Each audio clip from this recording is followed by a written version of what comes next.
వేసవి సీజన్లో ఆరోగ్యం పట్ల ఎంత జాగ్రత్తగా ఉంటే అంత మంచిది.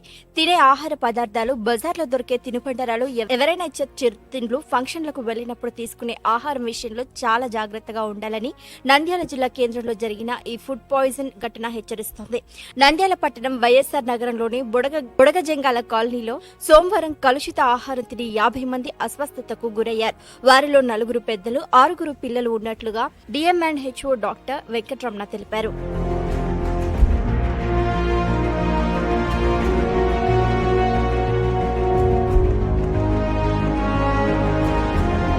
కలుషిత ఆహారం తిన్న వారిలో 6 ప్రైవేట్ ఆసుపత్రికి తరలించగా మరో 3 స్థానిక జీజీహెచ్సికి తరలించారు. పిల్లలు 3కి విరేచనాలు, వాంతులవుతుండటంతో ఆసుపత్రిలోనే చికిత్స పొందుతున్నారని, ఎలాంటి ప్రాణాపాయం లేదన్నారు వైద్యులు. ఆదివారం ఎవరో పులిహోర ఇవ్వగా వాటిని ఉదయం తినడంతో వాంతులు, విరోచనాలు అయినట్లు బాధిత కుటుంబ సభ్యులు తెలిపారు. అయితే ఇదంతా కేవలం కలుషిత ఆహారం కారణంగా వాంతులు, విరోచనాలు, జ్వరాలతో అస్వస్థతకు గురయ్యారా లేక కలుషిత నీరు తాగడం వల్ల జరిగిందా అనే విషయం తెలియదని బాధితులు వాపోతున్నారు.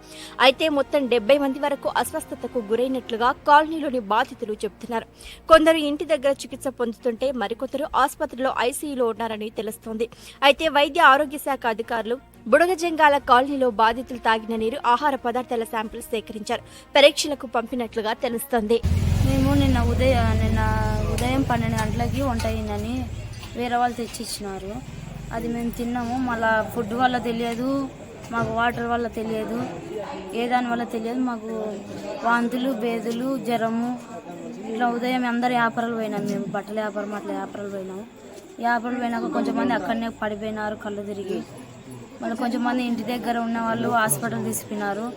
ఉదయం 7 గంటల నుంచి ఇప్పుడు వరకు కూడా హాస్పిటల్ తిరుగుతూనే ఉన్నారు. ఇక్కడ 80-70 మంది వరకు పిల్లలకి, పెద్దోళ్ళకి, వాళ్ళందరికీ ఇప్పుడు బాటలు పెట్టించుకుంటున్నారు. తగ్గకున్నాయి, చేయకున్నాయి. ఇప్పుడు వేరే వాళ్ళు వచ్చి చూస్తున్నారు, నర్సులు వాళ్ళు. కారణం అంటే చెప్పలేము సార్. మేము ఏదంటే ఫుడ్ వల్ల అంటున్నారు, వాటర్ వల్ల అంటున్నారు, ఏదో కాలువల గురించి అంటున్నారు. మళ్ళీ ఏ దాని వల్ల తెలియదు. ఇట్లా ఈ ఇబ్బంది వచ్చింది మాకు. మొత్తం ఎంతమంది ఉన్నారు? మా ఇంట్లో అయితే 8 మంది సార్.